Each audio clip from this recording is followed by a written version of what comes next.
మన ప్రభు అయిన యేసుక్రీస్తు వారి నామానికి మహిమ కలుగును గాక. ప్రభు అయిన యేసుక్రీస్తు వారి అమూల్యమైన నామాన ప్రియులైన మీ అందరికీ ప్రేమతో వందనాలు తెలియజేసుకుంటూ ఉన్నాను. ప్రభునందు ప్రియులారా,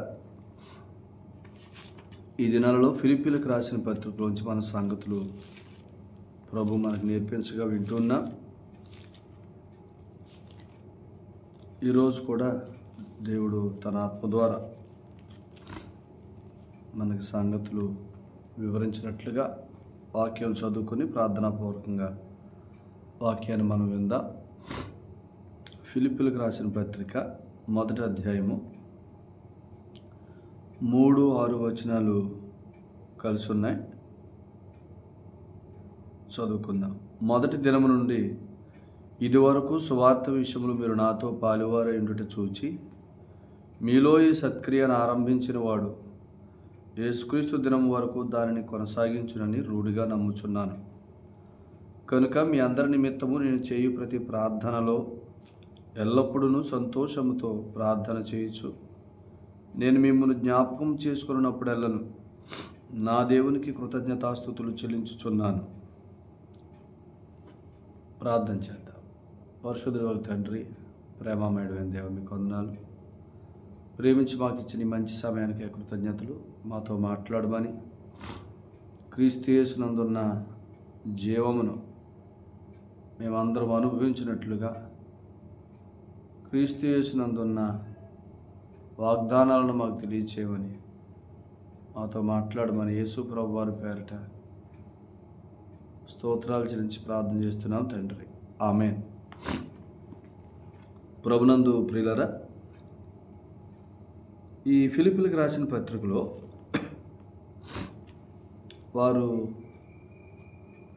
ప్రయాసపడుతున్న వారని, సువార్త విషయంలో ప్రయాసపడుతున్న వారని, ఈ సత్క్రియ వారిలో ఆరంభించిన వాడు ప్రభువే అని, ఆయన వచ్చే వరకు దానిని ఆయన కొనసాగింపగలడు అని పౌలు ఫిలిప్పులో ఉన్న పరిశుద్ధులతో మాట్లాడుతున్నాడు.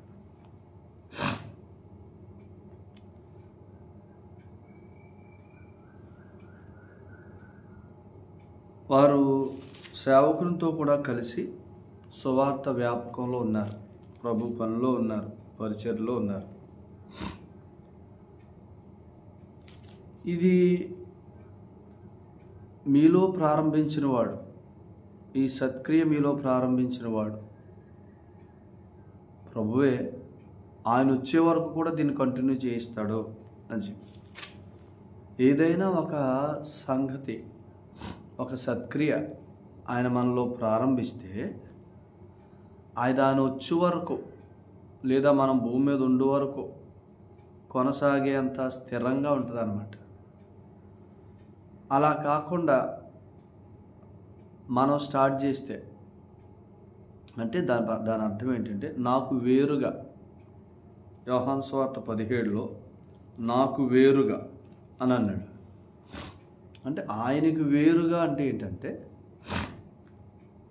ఇలా చెప్పాడు అనమాట, కృపకు వేరుగా, కృపకు వేరుగా. ఆయనకు వేరుగా అంటే కృపకు వేరుగా. మనం ఏం చేసినా దాన్ని అన్నాడు, మీరు ఏమి చేయనట్టే అన్నాడు. యోహాను సువార్త 15లో నాకు వేరుగా మీరు ఏమి చేయలేరు అంటే దాని అర్థం ఏంటి? మీరు ఏం చేసినా చేయనట్టే. ఎందుకు? అది నా మూలంగా ఆరంభించబడి సత్క్రియగా ఉండదు కాబట్టి అది నేను వచ్చే వరకు, లేదా మీరు ఉన్నంత వరకు భూమి మీద అది కొనసాగదు. నా యందు ఉండండి. ఇప్పుడు యోహాను సువార్త 15లో తీగ ద్రాక్షవల్లిలో ఉండాలా?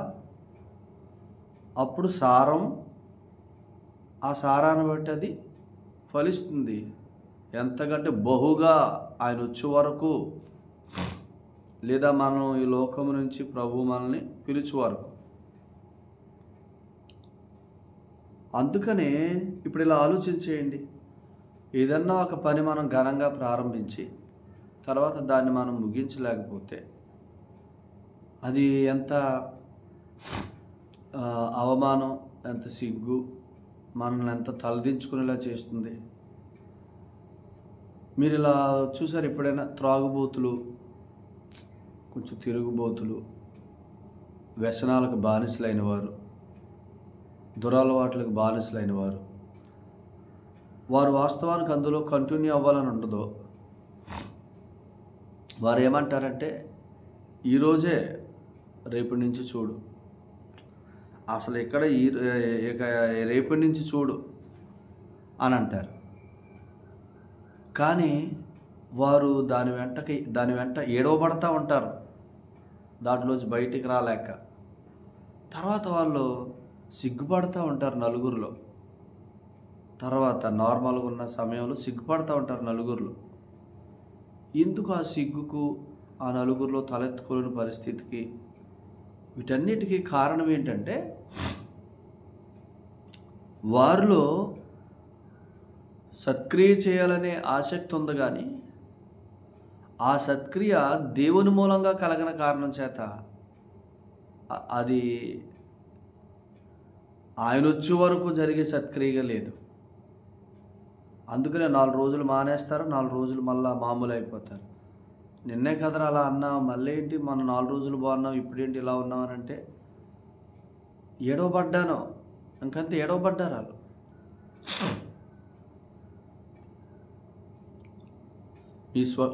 మీ స్వకీయమైన దురాశల చేత ఏడవబడుతున్నారన్న.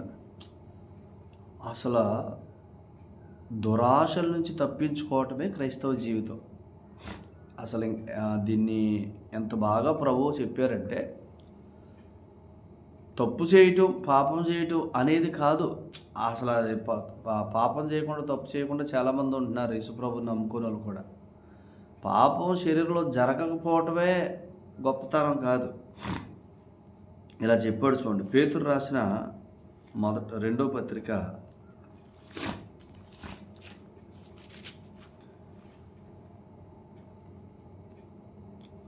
1వ అధ్యాయం 4వ వచనం చదవండి. పేతురు రాసిన 2వ పత్రిక 1వ అధ్యాయం 4వ వచనం.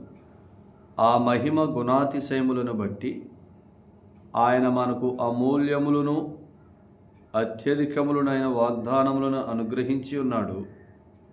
దురాశను అనుసరించుట వలన లోకమందున్న భ్రష్టత్వముని ఈ వాగ్దానముల మూలంగా మీరు తప్పించుకొని దేవ స్వభావమునందు పాలివారగునట్లు వాటిని అనుగ్రహించను. చూసారు ఎంత బాగా రాశాడు?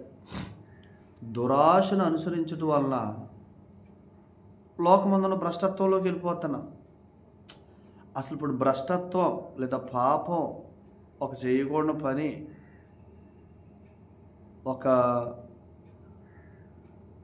సిగ్గుమాలిన పని, ఇవన్నీ వీటిలోకి ఎందుకు వెళ్తున్నాం? వీటన్నిటిలోకి మనం ఎందుకు వెళ్తున్నామంటే దురాశను అనుసరించడం. అంటే ఫస్ట్ దురాశ స్టార్ట్ అయింది. దురాశ చేత ఏడవబడి, యాకోబు పత్రికలో ప్రతి వాడును తన స్వకీయమైన దురాశ చేత ఏడవబడి అని అన్నాడు. అసలు దురాశ స్టార్ట్ అయితే ఏడవబడటం స్టార్ట్ అవుతుంది. ఏడవబడినాడు పాపం చేస్తున్నాడు. అంటే ఇప్పుడు దేవుడు మనల్ని ఏ లెవెల్లోకి తీసుకెళ్ళాలనుకుంటున్నాడంటే, అసలు ఏడవబడటానికి మూలమైన దురాశ అనేదే మన హృదయాలలో, మన తలంపుల్లో కలగకుండా చేయటానికి. ఆ లెవెల్లో పరిశుద్ధతలోకి మనం తీసుకెళ్ళాలని, ఆ లెవెల్లో పాపం చేయకుండా, పాపం చెయ్యపోవటం కాదు, అసలు ఆ పాపం చేయటానికి మూలమైన దురాశ చేత కూడా మనం ఏడవబడినంత గొప్ప జీవితంలోకి మనం తీసుకెళ్ళాలనుకుంటున్నాడు ఆయన. అందుకని అంటున్నాడు, అసలు మీరు ఏ దురాశ చేత ఏడవబడుకున్నట్లు మీకేమీ లేనివారు కాదు, ఆయన మీ కొరకు అమూల్యములను అత్యధికములైన వాగ్దానములన్నీ క్రీస్తులో ఏం చేశాడంటే వీటన్నిటిని, కొరింథీయులకు రాసిన 2వ పత్రిక 1వ అధ్యాయం 20వ వచనంలో వీటన్నిటిని ఏం చేశాడంట క్రీస్తులో. కొరింథీయులకు రాసిన 2వ పత్రిక 1వ అధ్యాయం 20వ వచనం. దేవుని వాగ్దానములు ఎన్ని అమూల్యములు అత్యధికములు. పేతురు రాసిన 2వ పత్రిక 1వ అధ్యాయం 4 ప్రకారం వాటన్నిటిని దేవుని వాగ్దానములు ఎన్ని అయినను అన్నీయు క్రీస్తునందు అవును అన్నట్టుగానే ఉన్నవి గనుక మన ద్వారా దేవునికి మహిమ కలుగుటకై అవి ఆయన వల్ల నిశ్చయములై ఉన్నవి అని రెండంకేసి ఆమెన్. అనేలా ఉన్నాయి. అంటే చెప్పండి, ఇప్పుడు దేవుని వాగ్దానాలు అమూల్యములు, అత్యధికములు. అవన్నీ మన కొరకు అవునన్నట్టుగా, అంటే మనం ఆమేన్ చెప్తే సరిపోద్దన్నట్టుగా సిద్ధమై ఉన్నాయి. అంటే ఇప్పుడు మనం ఆమేన్ చెప్పాలంటే మనకు ఆ సంగతి వినబడాలా, మనం విశ్వసించాలా, అప్పుడు ఆమేన్ చెప్తాం నోటితో. ఫస్ట్ మన చెవి దగ్గరికి రావాలా, తర్వాత ఆ సంగతి హృదయంలోకి వెళ్ళాలా. అప్పుడు ఆ హృదయంలోకి వెళ్ళిన ఆ వాగ్దానం ఆమేన్ చెప్పిస్తుంది. ఈ ఆమేన్ చెప్తాను ఏమన్నాడంటే, దురాశ చేత ఎడవబడమప్పుడు. నీకు ఎప్పుడైతే సంగతి వచ్చిందో, నీ దగ్గరికి వాగ్దానం వచ్చిందో, యేసుక్రీస్తు ప్రభువులో ఈ విషయంలో నాకు విడుదల ఉంది, ఈ విషయంలో నేను స్వాతంత్రం అనుభవిస్తాను, ఈ విషయంలో నాకు అన్నీ సిద్ధం చేయబడి ఉన్నాయి క్రీస్తులో. వాగ్దానాలన్నీ ఆరోగ్య విషయం, ఆర్థిక విషయాలు, కుటుంబ విషయాలు, సమస్త విషయాలు వాగ్దాన రూపకంగా ఆయన నెరవేర్చి, అసలు మనం ఏ దురాశ చేత ఏడవబడకుండా జీవించగలిగే గొప్ప జీవితాన్ని, ఆ జీవితానికి కావాల్సినవన్నీ క్రీస్తులో నెరవేర్చి పెట్టి, అవన్నీ కూడా ఇక నువ్వు కూర్చుంటే వినిపిస్తాడు, వింటే విశ్వాసం ఉంచుతావు, విశ్వాసం ఉంచితే ఆమేన్ అని చెప్తావు. అలా ఆమేన్ అని చెప్పినప్పుడు మనలో సత్క్రియలు స్టార్ట్ అవుతాయి అన్నమాట. అప్పుడు సత్క్రియ అంటే అప్పుడు మనం దురాశ చేత ఎడవబడం. ప్రభు సన్నిధిలో నేను కూర్చుంటే ఈ విషయంలో నేను దురాశ చేత ఎడవబడకుండాన్నట్లు నాకు ఒక వాగ్దానం ఇచ్చాడు. ఆ వాగ్దానాన్ని బట్టి మాట్లాడటం సత్క్రియ. ఆ వాగ్దానాన్ని బట్టి నిరీక్షిస్తూ ప్రభు సన్నిధికి వెళ్ళటం సత్క్రియ. అప్పుడు ఇలా చెప్పండి, ఫిలిప్పీలకు రాసిన పత్రిక 4వ అధ్యాయం 4 నుంచి 7 వరకు మీరు చదివితే అప్పుడు చెప్పాడు, ప్రతి విషయంలో ప్రార్థనా విజ్ఞాపనముల చేత మీ విన్నపాలు దేవునికి తెలియచేయండి. ఎప్పుడు మీ దగ్గరికి వాగ్దానం వస్తున్నప్పుడు ప్రతి విషయంలో వాగ్దానం వస్తుంది. నువ్వే విషయంలో గందరగోళం, టెన్షన్, కలవరం, చింత పడుతున్నావో, ఆ చింతలో, ఆ కలవరాలు, ఆ గందరగోళాలు, ఆ టెన్షన్స్ అన్నిటి నీ దగ్గర నుంచి పారిపోనట్లు, ఈ గందరగోళం, చింత, ఈ కలవరం, ఈ టెన్షన్స్లో నువ్వు ఏడవబడతావు కొన్నిటి గుండా. నువ్వు అలా ఏడవబడకున్నట్లు నువ్వు ఆయన పాదాల చెంతకు వస్తే, ఆయన సన్నిధికి వస్తే ఆయన ఒక సంగతి చెప్తాడు. రూతు బోయాజు పాదాల దగ్గరికి వెళ్ళి కూర్చుంటే బోయాజు ఒక సంగతి చెప్తాడు, నా కుమారి, నేను నీకు చేయాలనుకున్న న్యాయం చేస్తాను, నా నుంచి నువ్వేం ఎక్స్పెక్ట్ చేస్తున్నావు అది నీకు చేస్తాను, నువ్వు కోరుకున్నది నీకు చేస్తానని చెప్పాడు. అలాగే ప్రభు పాదాల చెంతకు వెళ్తే ఆయన మనం దురాశల చేత ఎడవబడి భ్రష్టత్వంలోకి వెళ్లకుండా ఉండటానికి అవసరమైన సంగతులు ఇస్తాడు. ఆ సంగతులు ఏంటి? దేవుని వాగ్దానాలు. ఆ వాగ్దానాలు ఏంటి? అమూల్యములు, అత్యధికములు. అవన్నీ యేసు ప్రభులో మనం ఆమేన్ చెప్పి సంపాదించుకునేంత గొప్పగా నెరవేర్చబడి ఉన్నాయి. సో ఇప్పుడు ఆ నెరవేర్చబడిన సంగతుల్లోకి మనం వెళ్ళాలంటే ముందు పాదాల చెంత కూర్చోవాలి. మన బోయాజు, మన ప్రభువైన యేసుక్రీస్తు వారు మిక్కిలి ఆస్తిపరుడు. బోయాజు మిక్కిలి ఆస్తిపరుడు పాదాల చెంత కూర్చుంటే ఆస్తికర్తలుగా చేస్తాడు. రూతు పరిగేరుకుంటూ వెళ్ళింది, ఆస్తికర్తగా చేశాడు. ఎవరు ఆయనంటే మిక్కిలి ఆస్తిపరుడు, రూతును కూడా ఆస్తికర్తగా చేశాడు. మన ప్రభు మిక్కిలి ఆస్తిపరుడు, సమస్తమును ఆయన మూలముగా కలిగినది ఏది ఆయన లేకుండా కలుగలేదు. హెబ్రీ పత్రిక 1వ అధ్యాయం 2వ వచనంలో ఆ కుమారుడు సమస్తమునకు వారసుడు అంటే దాని అర్థం ఏంటి? సమస్తమును ఆయన మూలంగా కలిగినది ఏది ఆయన లేకుండా కలుగలేదు. సమస్తము తండ్రి ఆయన చేతికి, ఆయన ద్వారా కలిగించాడు, ఆయన చేతికి అప్పగించాడు.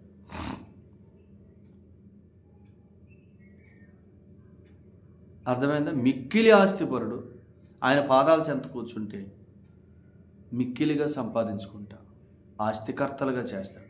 అందుకనే నువ్వు ప్రభు పాదాల చెంత కూర్చో, నాకు అది లేదు ఇది లేదని దురాశల చేత ఎడవబడుతున్న సమయాల్లో ఎవరేం చెప్పినా చేసేసి మనం ఒక మూఢభక్తులకు వెళ్ళిపోతాం.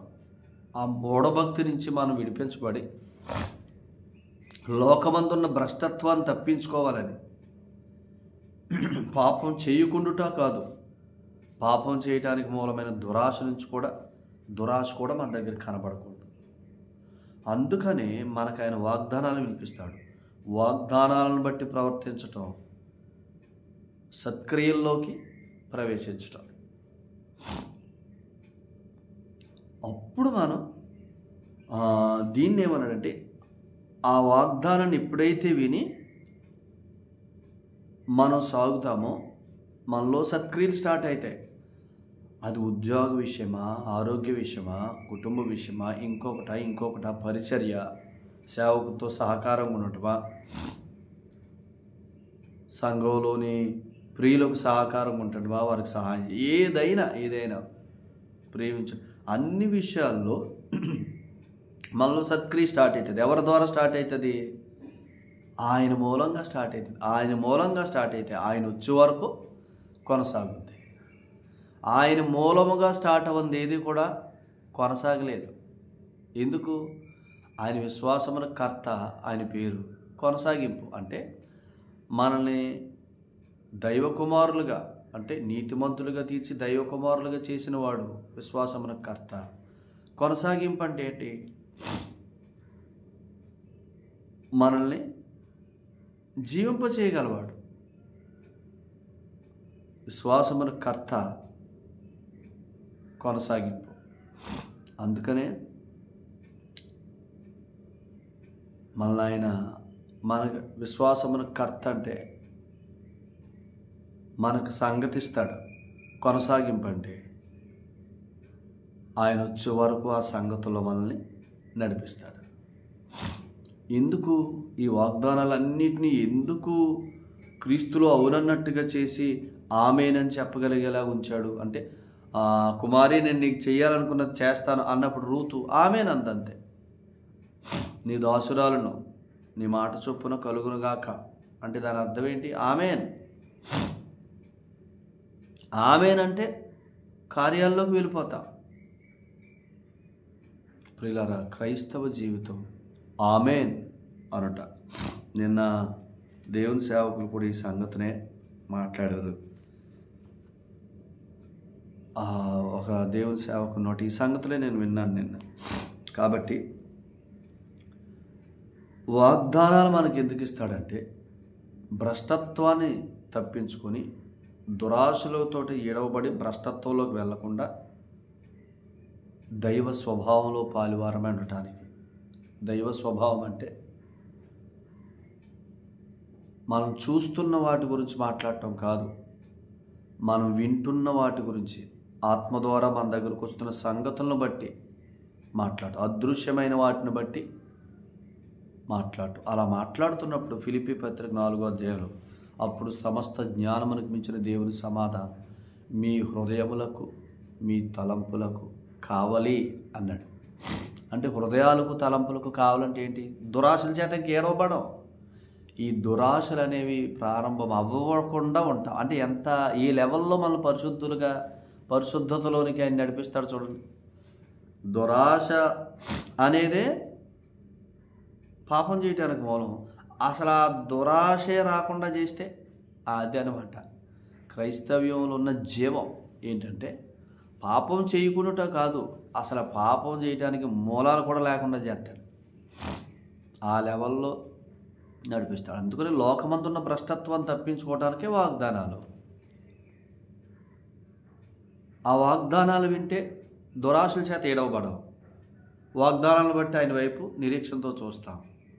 ఒకరోజు ఆ వాగ్దానాలు మన జీవితంలో ఆయన నెరవేరుస్తాడు. కాబట్టి ఇక మనం వాటిలోనే వాగ్దానాలు పొందుకుంటూ వాగ్దానాలను బట్టి నిరీక్షిస్తూ సాగిపోయి ఆ జీవితంలో నిమగ్నం అయిపోతాం. కానీ ఇక దురాశల చేత ఎడవబడటం అనేది మన దగ్గర జరగదు. అందుకని ఏ సత్క్రియ వాగ్దానాలు వింటుండగా ప్రతి వాగ్దానాన్ని బట్టి ప్రతి సత్క్రియలోకి మనం నడిపిస్తాడు. చూసారా? అది వాగ్దానాల మూలముగా మన దురాశ నుంచి విడిపించి సత్క్రియల్లోకి నడిపించే ఈ జీవితం ప్రభువు నీలో ప్రారంభిస్తే అసలు ఆయన వచ్చే వరకు లేదా మనము ఆయన చేతి లోకం నుంచి పిలువబడే వరకు మనలో సత్క్రియలు జరిగిస్తూనే ఉంటాడు. దేవుడు అట్టి కృప మనందరికీ దయచేయను గాక. సంగతులు వినండి 1-2 సార్లు. ఒక్కసారి వింటే మీకు అర్థం కాకపోయినా ఇంకొకసారి వినండి. నిజంగా ప్రభు మీతో స్పష్టంగా మాట్లాడతాడు. మీరు చాలా ధైర్యంగా బ్రతుకుతారు.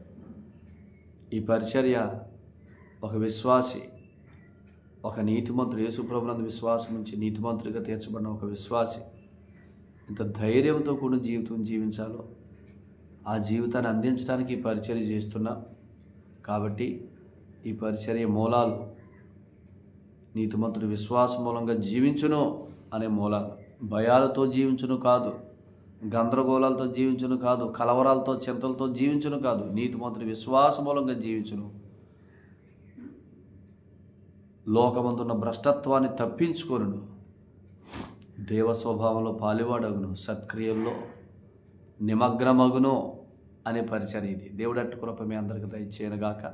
ప్రార్థన. దయగల మా తండ్రి, మీ కొందరు ప్రేమించిన దేవ స్తోత్రాలు.